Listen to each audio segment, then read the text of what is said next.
thank you for your invitation. At least you give us an opportunity to explain to you ano ba yung mga program ng the city government at sana may publish yung lahat ng mga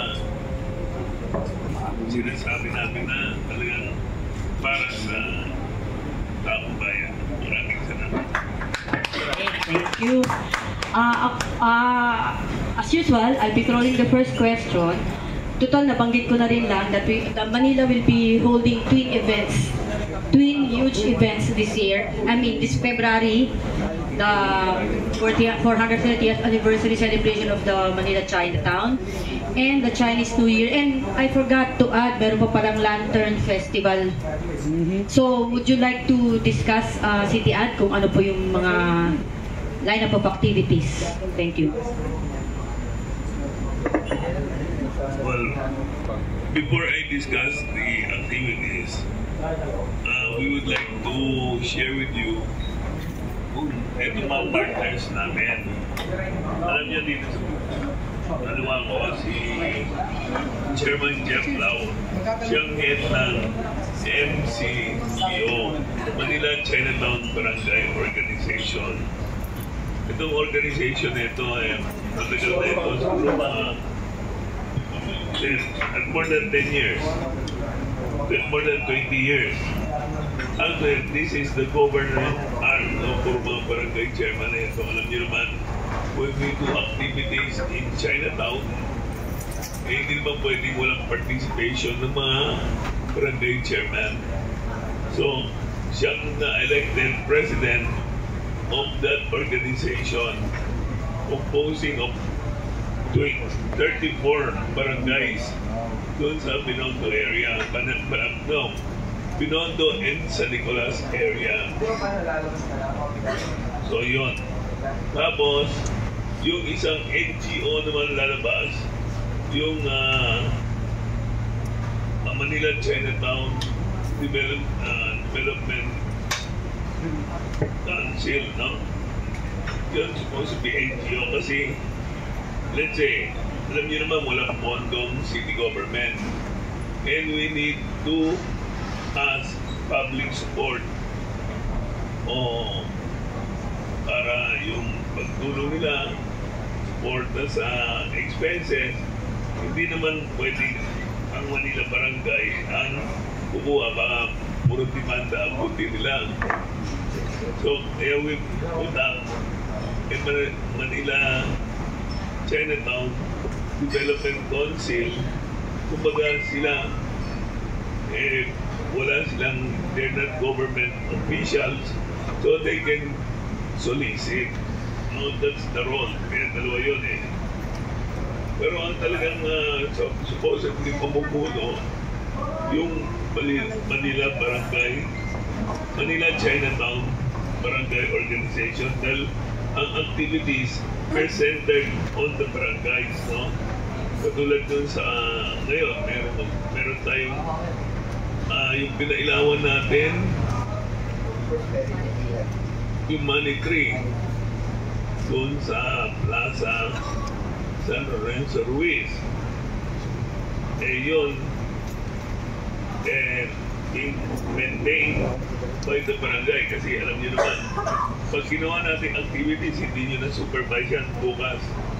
Sisirain na yan ng mga kaya they're the one managing it, no? And then on February 9, the eve of the Chinese New Year, February 10 ng Chinese New Year,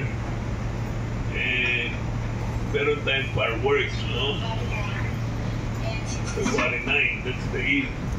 Then February 10, we have the parade, no? Yung dinilipot natin yung buong Chinatown.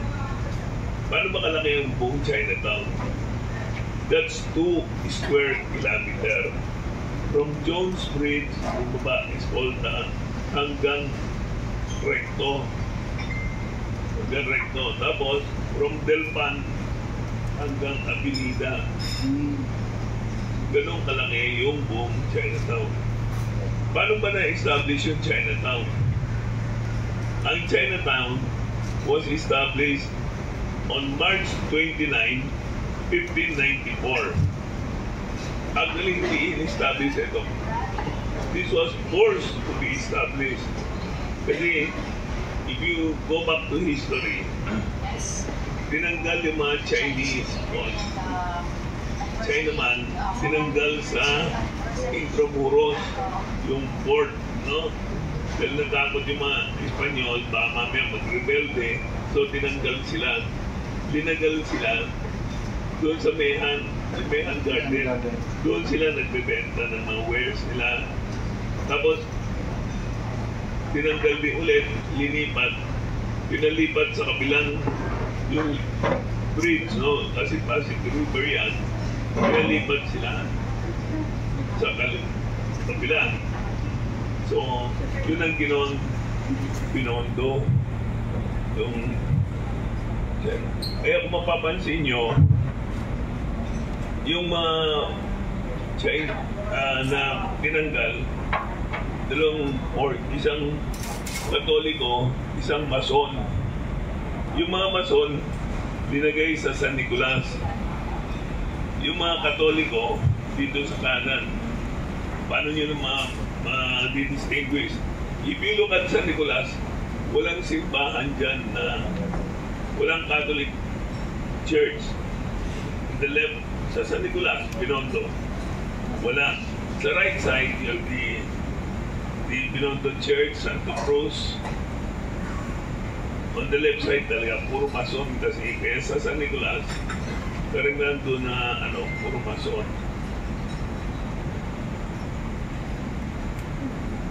So, ano pa po yung lineup of activities aside from the monetary? Iba, yung parade is on February 10. Yung Chinese New Year fireworks will be on Eve of February 9. Saan po gaganapin, sir? The Jones Bridge overlooking the new Filipino-Chinese Friendship Bridge. Makikita niyo yung San Nicolas Bridge, may ginawang tulay pagtungong Intramuros. Yun ang tinatawag nating Philippine-Chinese Friendship Bridge. Yun binigay inandog ng Chinese government na para na itatag yung Philippine-Chinese Friendship. Kaya Philippine-Chinese Friendship Bridge. At, by the way, si Jeff Lau ang mamukulo din. Makikita nyo, we will have pinakamagandang tourist spot sa Pilipinas. Yung pagtayo nung dalawang pagoda, templo ng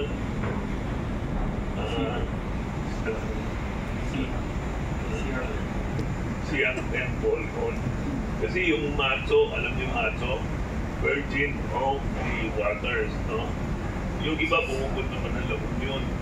And many of the Chinese even go to China para mandasal dito sa Matzo.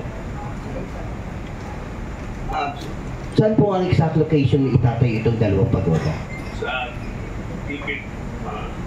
It's in between Dasmariñas Street and Gandara, Tetuan. Tetuan. Yung dating PMI, yung PMI, Institute of Philippine Maritime Institute, no, PMI, nagsara na yun. So, pinili yung property, gagawang ng pinakamataas at pinakamagandang pagoda. Doon, para yung mga turista na pwede nang hindi pumunta sa China, dito na magpupunta. That's a very big development for the city. Definitely, maraming pupunta ditong domestic and foreign tourists. Yun sa pangangasiwa ni Chairman Jeff Lau. By the way, we'd like to welcome our guest for this morning din. Tatlo kasi sila talaga na-late lang siya. He's been to another event. He's with Lord Chua, the Executive Director of the Manila Chinatown Development Council. Morning po. Maybe you would like to help explain kung ano, what the first of all, you have to tell us first. Kami alam namin, yung iba hindi. What is the MCDC? What is its purpose? Hello. Good morning po. Morning po si Mr. Bernardito Ang and our President of MCBO, Chairman Jeff, at kay Ate Ichis at sa ating lahat po ng friends natin from press and media. Magandang umaga po sa inyong lahat. And first of all, sorry po na-late ako kasi meron po tayo isang event this morning po. Part of the 430 years ng Manila Chinatown, which is Lion and Dragon Dance po tayo. So andun po si Mayora kanina to do the eye-dotting, and then meron po tayong tikoy distribution. Meron po tayong more than 2,000 pieces of tikoy na ipinabigay po kanina. So provided by the Chinese community, and na-turn over po kay Mayora. So opo. Yeah, hey, sabi po ni Sir Bernie, di bali po, magpapadala po siya ng tikoy sa inyo lahat. Yan! Alam niyo ba, actually, kwento lang din sa akin, no? Ang sabi daw, ang tikoy, bakit daw kinakain natin ang tikoy tuwing Chinese New Year? Kasi para didikit ang pera sa inyo. Tama po ba, Ate Ichi? Ayun po, so to answer your question po, thank you very much. Opo, thank you for your question. So, ang Manila Chinatown Development Council po, ito po ay isang office or department under the leadership of Mayor Hani Lacuna and our City Administrator, Mr. Bernardito Ang.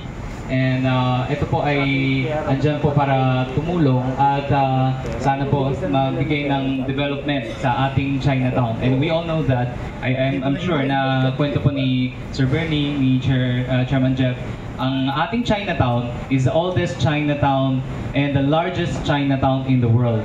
No, yung largest niya is by land size 2 square kilometers, no? Kasi sa ibang bansa ang Chinatown nila, when you say Chinatown sa ibang bansa, for example like yung Bangkok, parang isang street lang no? That's why in Chinese it's called Pangrenjie, Chinese street. Pero atin is Chinatown.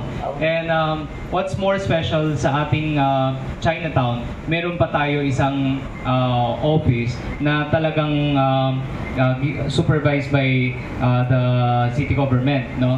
So, kumbaga, andito po yung boss ko, nagbibigay po ng instruction kung ano po yung mga kailangan nating gawin para po tumulong, and sana po mas maging maunlad po ang ating community, no? And we hope na through syempre ang leadership ni Mayor Hani Lacuna tsaka si City at Bernie Ang, we can make the our Chinatown a better living community. Yun po. Thank you very much. Kay Sir Jeff Lau, can you kindly explain to us ano po yung MCPO, when was this established and why? At ano po magiging role sa celebration? Ang MCBO, nag-start siya sa panahon ni Mayor Lito Atienza. Ang purpose kasi dati, ang MCBO, para mag-intact lahat ng barangay, magkabuo, at para matulungan yung mga matulungan din yung mga bawat barangay chairman na medyo, kasi may nangyari kasi kaming chairman na dating panahon dati na nagkasakit at walang pera pang hospitalization, nagbuo yung MCBO para samahan, para kami-kami na sa barangay tumulong para sa aming kapwa chairman. Then, regards din doon sa mga activity ng Manila Chinatown, kapag may activity kasi sama-sama rin po kami, lalo na nung panahon na pumasok si City Ad na naging konsehal ng Maynila, lalo kami nagkabuo, nagkaisa. Bakit po? Si City Ad that time kasi laging kasama namin sa dinner, may mga patawag. At least na nagkakaroon kami ng discussion, lahat ng mga problema sa city na pag-usapan namin at nagiging solusyon. Lahat naman kasi, lahat kami sobrang alaga kami ni City at nung konsehal siya. Until now, which lagi naman kung may problema, lahat sa amin, lumalapit pa rin kay City at. Until dire-diretso, every Friday morning, every Friday morning, meron kami sariling breakfast with mga kapwa chairman. At ngayon, madalas kasama namin si Congressman Joel Chua at yung mga 6 na councilor namin. Kapag di sila nakapagrating, yung mga staff nila or chief of staff, lagi rin kasama sa meeting namin. Which yung makita ni San Fernando, paano kasi ni Mayor lahat na pailawan niya. Yung San Fernando kasi natapos yung term ni Mayor Isko, yung San Fernando, request namin kay Congressman Joel at linapit rin naman niya sa LGU, yung buong San Fernando namin aliwaliwanag na rin, at saka makita ninyo ang dami ng mga bagong restaurant na nag-invest dun sa area. Kaya ang laking tulong po kapag sama-sama po kami lahat.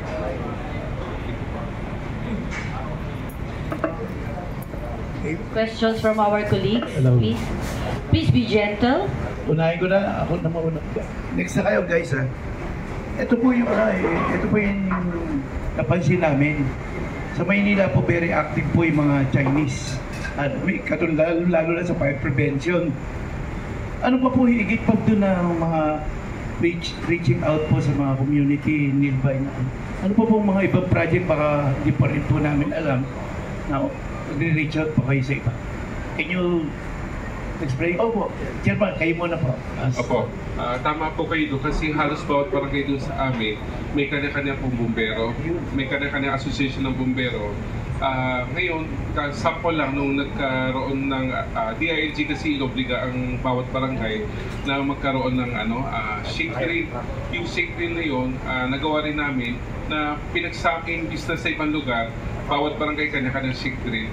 Ang ginawa po, binuuho namin 34 barangay, binuo namin sa plaza kasama iba't ibang association ng bumbero, kasama namin mga DILG, BFP at saka mga Coast Guard, sama-sama para tulong-tulong para pag nagkaroon talaga ng big one, lahat kami ready. Aside from yun, yung mga katulad nito, may bagong batas kasi ordinansa sa City Hall. Ang City Hall, bagong ordinansa nila, bawat barangay kailangan may isang committee, isang kagawad, committee sa tourism. Binaba niya para bawat barangay may isang committee tourism, dapat maglaan rin kami ng budget para doon sa tourism. Ang ginawa namin, pero hanggang doon. Ang ginawa namin, napag-usapan namin para hindi sayang yung budget. Ang ginawa namin, nagkabuo kami kasi sa Chinatown, pero ang ordinance sa buong Manila, ang ginawa namin, nagsama-sama kami mga chairman, nag-invite kami ng isang tourist guide at kasama yung isang taga-DTCAM para sila ang mag-conduct ng parang seminar or kaya orientation para maingatan namin yung paggamit ng pondo at saka lalong mapabuti yung turista sa ating Chinatown. Sir, matanong lang, sa tourism aspect, dumami ba ang mga Chinese, sa mainland, na bumibisita na as oldest, the oldest Chinatown? At saka very active po kayo, progressive. Dumadagsa po ba talaga ang bilang ng mga Chinese tourists sa anybody can speak po kay Don Bernie, kung pwede po. Alam nyo, dati, if you remember, nung Governor Patsy First Lady Imelda Marcos, Governor of Metro Manila, compulsory sa lahat ng ang tourist kailangan bumisita sa Chinatown. Foreign tourists na Chinese who fall sa rayon, they have to visit Chinatown. Kaya dati meron yung Chinatown Development Council, actually panahon pa ni Imelda Marcos, meron na pong Chinatown Development Council. Pero hindi mo napalakas yun. Kaya ngayon, binabalik po natin. Kaya gusto ni Mayora, palakasin yung Chinatown Development Council para mapaganda yung Chinatown at maging tourist spot. No? Para dito pumunta ang mga turista. Alam niyo po, for every tourist that comes here, based on the audience, ang bawat turista daw na pupunta sa bansa, average 1,000 dolyar ang nagagastos. And that is equivalent to 2 employment, no? Direct and indirect employment. So imagine if we will have more tourists to come here, then we will have more jobs, more income for the city. Hey, good morning. Hey. Good morning, Berlin Ruiz po ng Filipino Mirror. Tanong ko lang po sana, ano ang reaction ng Chinese community, pati ng mga Chinese businessman sa dineclare ni Pangulong Marcos na holiday ang February 9 saka February 10?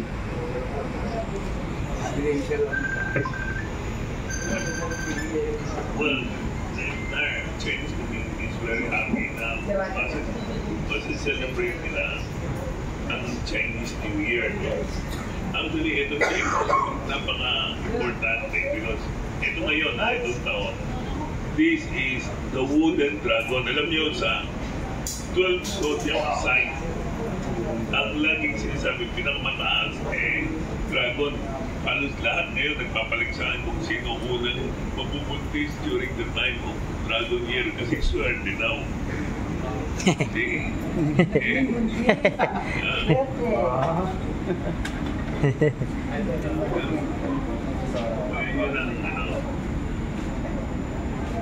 Mayor Lyson po from Filipino Star ngayon.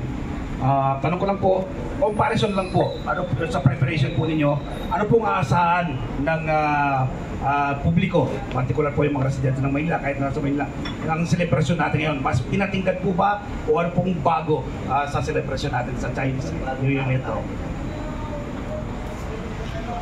Well, there will be more activities, no? Una-una, malaking fireworks on February 9. No? Alright. Magandang fireworks ito. And then, we will, maraming domestic tourists na gusto pumunta dito. Maraming mayor na other cities nag-signify they want to come here and join this celebration.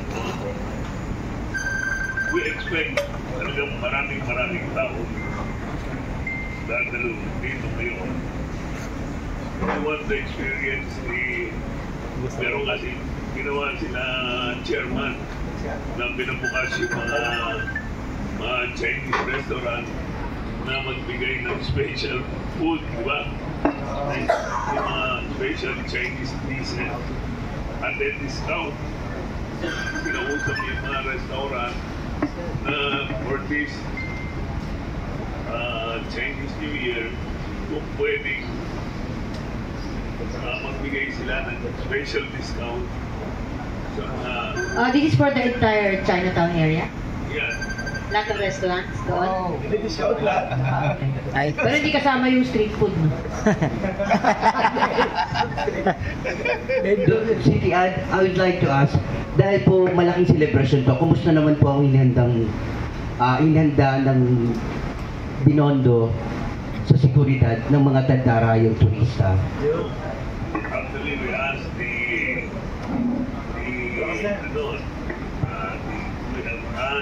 Western the Manila Police District to provide security, no? Kasi we expect ang expectation natin is hindi bababa sa 1 billion na tao magpaparticipate dito sa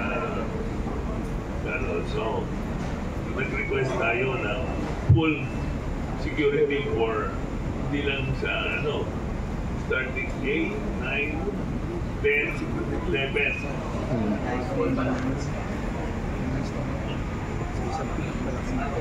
Opo. Thank you very much, Sige at Sir Bernie. Yes po, bali actually, nung ginawa namin yung 430 years Manila Chinatown celebration for the, itong kick-off natin, no, for the 430 years of Manila Chinatown. Nagsimula na po lahat. Kumbaga, simula sa MPD, sa MTPB, from our police to traffic, lahat po, kumbaga talagang more than yung usual na head count natin. Kasi po, kumbaga nag-provide din tayo ng meal para po sa ating mga masipag na officials, no? Kasi talagang hindi lang daytime, pati gabi. Kung pumunta po kayo dyan sa ating Plaza Lorenzo Ruiz, pati gabi, meron po may nakabantay. At syempre, with the help of Chairman Jeff sa kanilang MCBO, meron din tayo mga barangay, no? Nakabantay po. So talagang this year, we expect na mas maraming mga foot traffic, no, compare last year. Because last year po, ito po yung 2023 is the first time after pandemic. Yeah. Opo. So last year pa lang, more than our expectation. So this year, with the help of, syempre, ang leadership natin, si Mayor Hani, si City at Bernardito Ang, sila MCBO, tsaka ang DTCAM, talagang sama-sama po kami lahat to make this year very special. Kasi po, Chinese New Year is only the start, no, the first event of our 430 years. Marami po naka-line up hanggang itong year-end natin. Opo. So, abangan yan. Thank you po.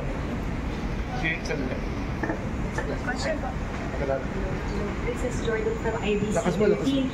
Question na po, follow up dun sa security. Mas mahigpit ba tayo ngayon? And at the same time, nabanggit nyo kanina may fireworks. Are we allowed na gumamit din ng fireworks? Paano po yung mga nakatira dun sa Binondo? May specific fireworks po ba tayo places na intended?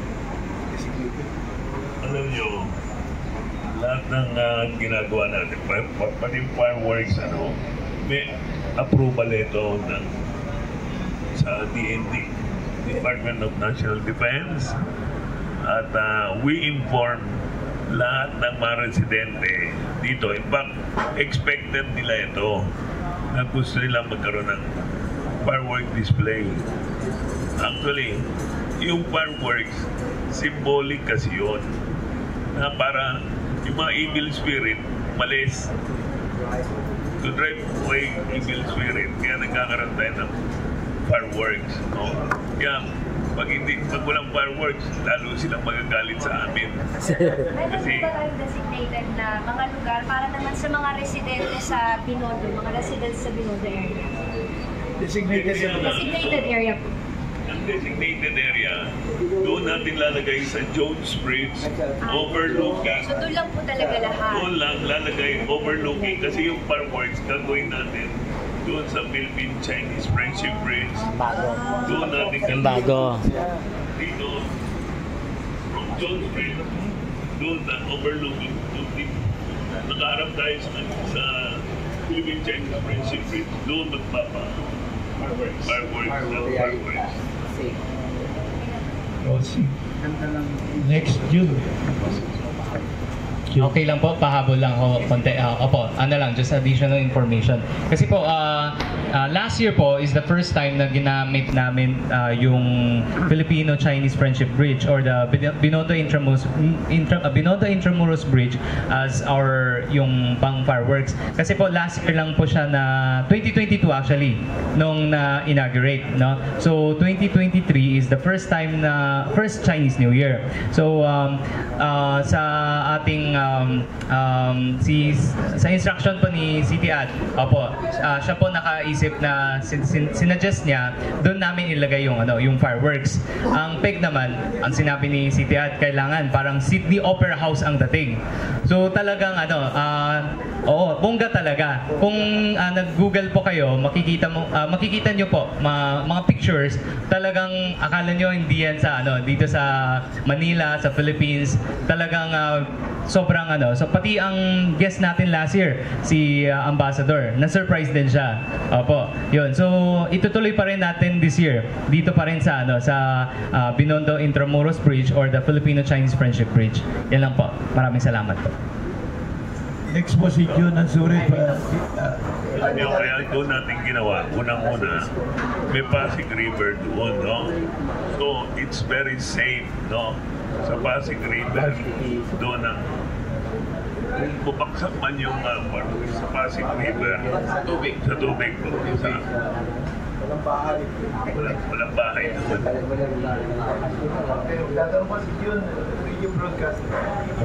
Jun Ansurit po from DWAD tsaka Kakampi.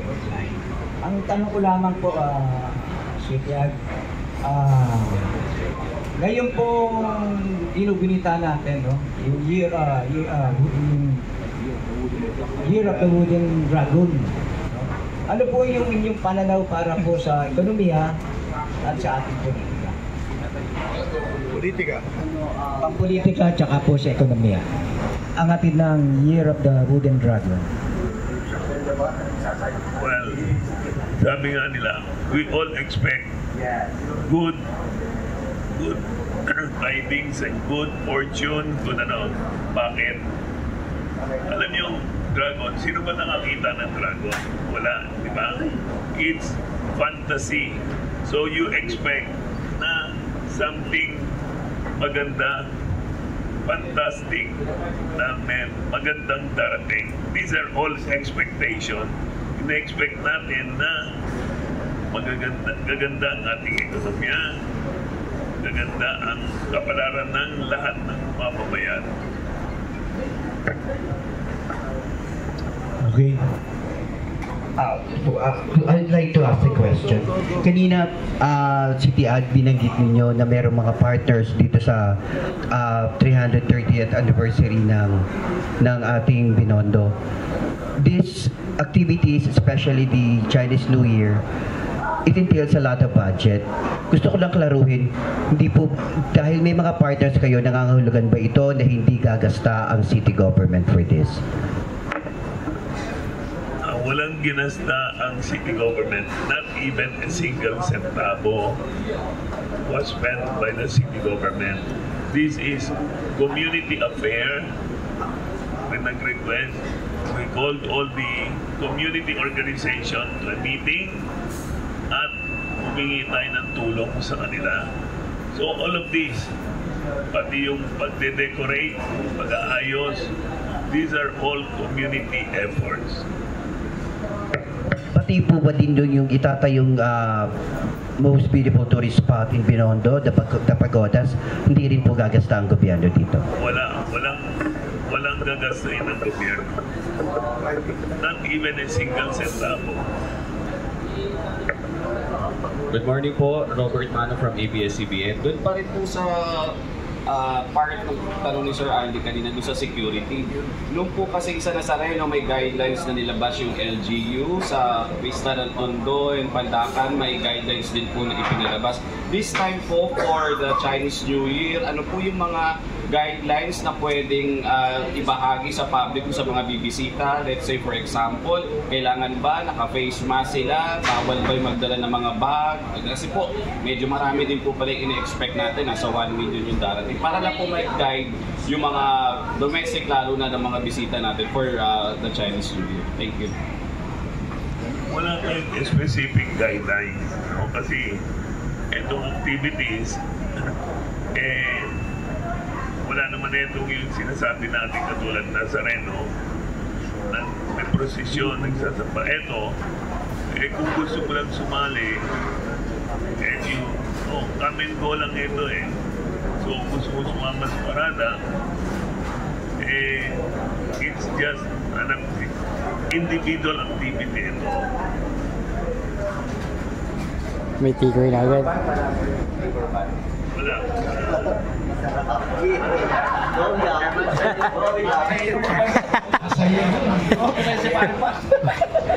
Saya. Mahabal lang po, yung dun sa parade na gaganapin po sa February 10, anong oras po ito and saan po ito iikot, anong oras po magsisimula kung saan specific. May traffic plan din.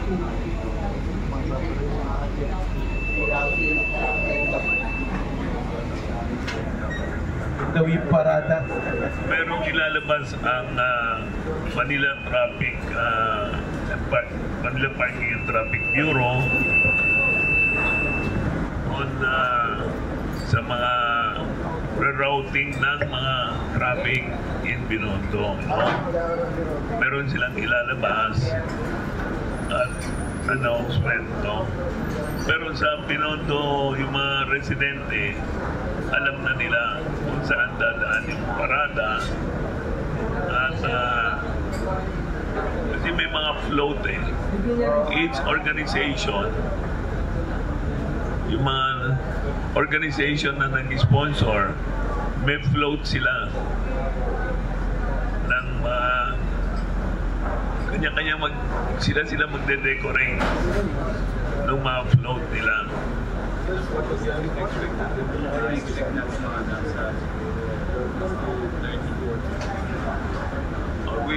We expect around 30 to 40 floats.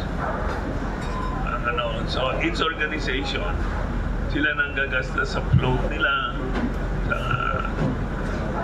Is this the first time City Ad na magkakaroon ng floats na kasama sa parade? Hindi naman. Kasi last year yata mukhang wala eh. Pero ito, meron din dati, pero hindi kasing bongga ngayon. At kailangan lang natin security kasi magbabato sila ng angpaw. Kaya we expect kasi yung angpaw, hindi ito tinitignan mo palaki o maliit. Pero pag nakakuha ka, parang swertihin ka. So yun ang doon. So starting, ang starting point na doon sa may post office, mag-umpisa ng 2 o'clock. 2 o'clock na Post office, 2 o'clock. Dapat Kasi yung iba to, magkabukol tayo From post office, saan ang ending naman? Alas 10 na ako. Lucky Chinatown. Dala ka ng pisnet. Ayan pa. Okay. EJ, you guys... Any other questions? Conversation muna kayo. Ito pa.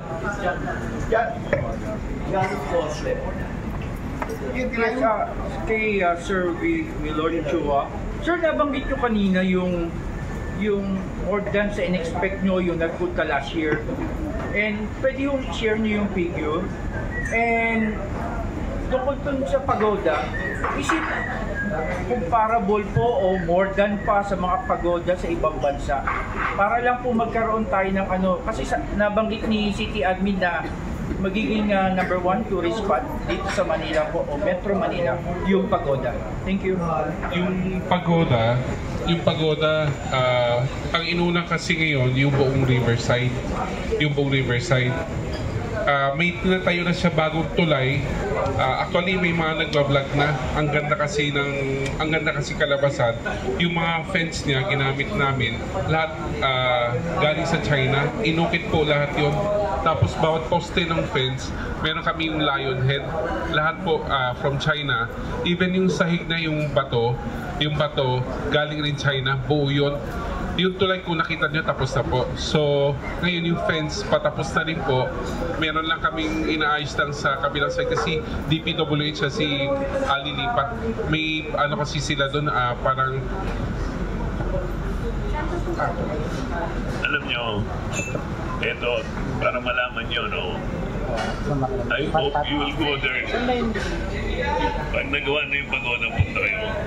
Dahil napakaswerte yung lugar nun. Alam niyo kung bakit? Kung ginagawa nila yung tulay, may nakita silang malaking mall. Ang raming nakita doon. So, ibig sabihin, sa paniwala na maraming pinto nakabakong doon. Yeah, malaking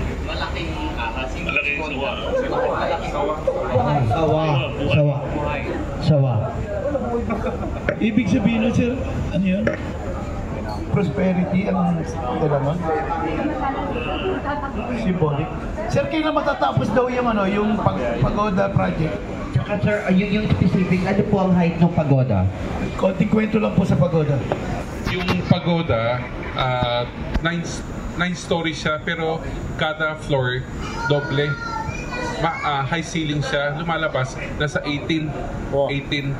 Tapos meron pa siyang patulis sa ibabaw. Then yung temple, nasa kasi magkatapat yung temple, pagoda, nasa nasa mga 16 to 17, kasama yung mezzanine. Sir, how long will this Sir, kailan matatapos? Hindi natapos na namin yung dito sa may Tetuan. Pag natapos, by March kasi, mag-umpisa na pagtayo ng pagoda. So most likely this year? This year. 2024? Yung sa may Tetuan, matatapos ng taon. Then yung pagoda, siguro will take more than 1 year. 1 year to 2 years. Kasi medyo matrabaho siya. Yung mga tiles niya sa bubong, puro galing rin China, medyo mas mahirap lang ikabit. Where is the exact location? Ayun. Yung Tetuan Street, in between Dasmariñas Street and Gandara. Then the other side, yung dating PMI, Philippine Marine Institute kasi napili na. Apo, so magkaharap lang sila.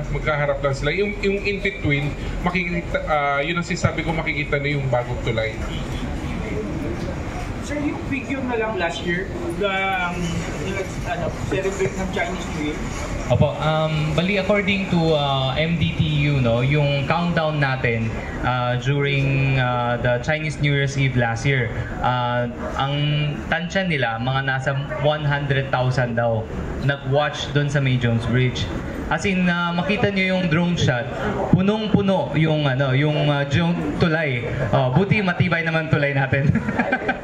Opo, pero we're very happy to see na after pandemic, the first time, ganun kadaming tao ulit sa Chinatown. And then especially nung parade natin last year, talagang punong-puno din ang Chinatown natin. Yes po.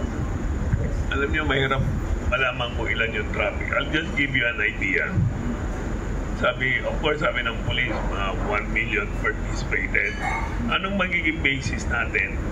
Ang tinanong namin, yung Lucky Chinatown, yung department store. Ang ordinary foot traffic daw nila in every 50,000, 100,000. Pero hindi yun ang foot traffic ng Lucky Chinatown. Pero during that Chinese New Year, umabot daw sila ng 500,000 to 1 million. So that means during that day, ang raming pumunta. So yun ang naging basis namin kung paano karaming tao nagpunta doon sa parade. Kasi hindi natin mabibilang kung ilan eh. So ginamit namin ang basis, yung Lucky Chinatown. Kaya this year, doon din ang ending point sa Lucky Chinatown. Kasi yun ang makikita namin kung ilan talaga ang nag-participate. Ang ordinary days nila, 50,000 lang to 100,000 foot traffic eh. Nag-5 times more. So, yun ang... Thank you, sir. Okay.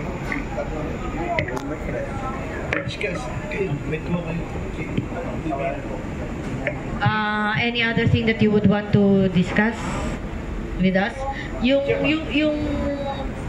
parada, tungkol sa parada. Idagdag ko lang. Tsaka kung meron bang magiging day-long activities sa Chinatown? Kailan?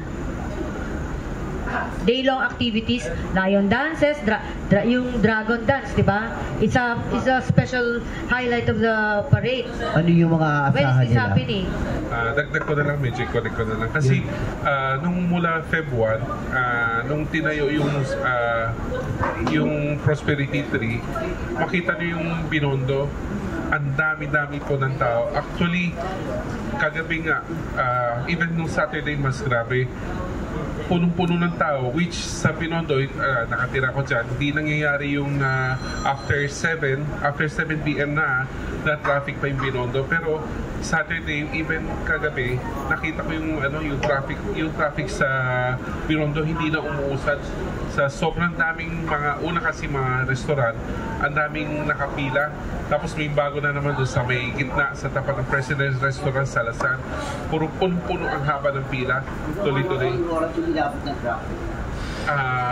Nag-open na sila ng matagal eh. Actually, sobrang nakatuwa rin kasi nung Saturday kasi tumawag sa akin para gusto lang pumasyal si Ricky Tabaw. Pinasyal ko sa Binondo. Tuwang-tuwa siya kasi nung dinala ko sa sasakyan after dun sa plaza, after din kami magsimba sa Binondo Church, sabi ko lakarin namin para papunta sa President Restaurant. Pero sumakay kami ang traffic, pero willing siya hanggang late na umuwi. Nag-enjoy kasi siya, nakita yung kapal ng tao sa sobrang dami. Kaya sobrang nakatuwa. Ang laking tulong yung nagawa na Prosperity dito sa plaza pag umpisa ng Chinese New Year. Kasi hindi katulad dati, yung mismong ilan araw lang. Ngayon, umaba talaga sobra ang daming tao dati. May I ask, pwede kay Millord or kay Sitian, kunyari spectator ako ng dragon or lion dance, does it bring luck to me? Swerte. Yes, kaya nga. Naman, nakakita ka ng leon at ng dragon. Sa harap mo.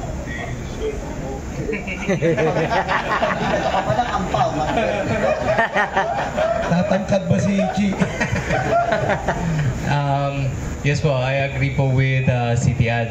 Well, actually, kung napansin nyo, hindi lang po Chinese New Year. May dragon dance and lion dance. Pati sa mga opening, di ba? Usually, di ba, opening may lion dance and dragon dance. Kasi po, I think ito po yung belief na pag andyan po yung dragon and lion, they will scare away the bad spirits and bring in the fortune, the prosperity, lahat po ng magaganda makakarating, no? So yun po, kaya ginawa ng itong mga lion dance or yung mga Wushu, no? Yung kasi ang tawag sa kanila Wushu team no? So sila po yung nag-aaral ng Wushu kasi yun po yung parang foundation, basic, no, for you to start with the lion dance. So itong mga Wushu team, kaya makikita nyo pag Chinese New Year, talagang nandyan po sila sa Chinatown. And mga business dyan sa Chinatown, talagang ini-invite sila, pasok kayo para mag-dance, di ba? Tapos binibigyan sila ng angpaw. Kasi swerte nga po. Yun po. By the way, misnomer yung tinatawag na Chinese New Year, no? Actually, hindi lang Chinese New Year. It is being observed by many countries, no? Even Muslim countries, they observe because ito the first day of the lunar calendar. Okay? Kasi alam nyo, many countries, they also use the lunar calendar. So, yun ang misnomer yung Chinese New Year. Ginamit lang yun kasi mas maraming Chinese ang gumagamit ng lunar calendar. Thank you po. Thank you po. Randy Calog po from Manila Standard. Dagdag lang po dun sa Chinese, yung CNY countdown, yung fireworks. Purely countdown lang ba? Meron po bang mga celebrities na magpe-perform? And kung amazing talaga tong na to, gaano po siya katagal yung fireworks itself, display? sasagot dahil ako nakipag-usap sa it's 12 to 15 minutes. Oh. Mahaba. May mga celebrities po bang magpe-perform before that? Or ano po yung mga naka-line up na activities kung nandun po yung mga tao, manonood dyan ng mga few hours, siguro, few hour or 1 hour? Opo, thank you for your question. Sir, actually, we want to make itong Chinese New Year natin, no? Kumbaga, itong community natin talagang walkable for people. Imagine po, ang Disneyland. 'Di ba? Kumbaga parang pupuntahan nyo yung bawat stop, 'di ba? May iba't ibang ride, ganun, 'di ba? Tapos ang ending mo is fireworks. 'Yun. So, meron kumbaga parang sama-sama po ang buong community. May ganap po tayo dito sa Plaza, may ganap po sa Lucky Chinatown, tapos dito naman sa Jones Bridge naman natin. Yung before the countdown, yun po yung talagang pinaka finale, no? Yun. Tapos that's where we welcome the Year of the Wooden Dragon. Yun po. Apo. Yes po, si Lucky Chinatown, yun po. Si Lucky Chinatown, meron po silang mga artists na celebrities na invited. I think parang nag-post din sila 2 days ago. Yung final na yung lineup nila. Opo, yun. So talagang bongga. Tsaka hindi lang po sa sa 9, pati sa February 10, after ng yung Chinese New Year Grand Parade natin, meron pa tayong show dito sa Plaza. It's a cultural show, Chinese cultural show na dito po sa Plaza gaganapin. Opo, yun lang po. Thank you. Ako po makadagdag lang. Interesado po ako yung discount ng mga restaurant. Paki-announce nga po para attraction din niya sa mga pupunta.